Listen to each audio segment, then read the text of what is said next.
ఏళ్ల క్రితం ఈ గ్రామంలో జమీందారు కుటుంబ వంశస్థులు ఉండేవారు. అతనే శ్రీ శ్రీ శ్రీ సర్దార్ పాపన్న దామోదర్ నాయుడు. గ్రామ పెద్దగా గ్రామాన్ని రక్షించాల్సింది పోయి మందుకు జూదానికి బానిసగా మారి గ్రామ ప్రజలనే దోచుకోవడం ప్రారంభించాడు. అతన్ని వికృత చేష్టలతో మానసిక ప్రవర్తనతో ప్రజల్ని చాలా ఇబ్బంది పెట్టేవాడు. ప్రజల దగ్గర నుండి వాళ్ళ భూముల్ని లాక్కునేవాడు. తన వారసుల భవిష్యత్తును ఆలోచించకుండా ప్రజలను తన క్రూర ప్రవర్తనతో హింసిస్తూ ఉండే సర్దార్ పాపన్న దామోదర్ నాయుడు చివరికి మద్యానికి బానిసై అదే ఇంట్లో చనిపోతాడు.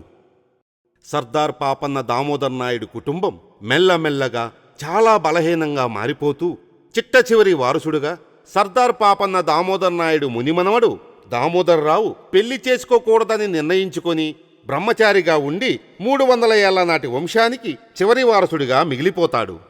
వాళ్ల తాతలు చేసిన తప్పులకు ప్రాయశ్చిత్తంగా గ్రామ ప్రజలకి ఏదో విధంగా సహాయపడుతూ గ్రామంలోని పిల్లలందరికీ విద్యను బోధిస్తూ మంచి మార్గం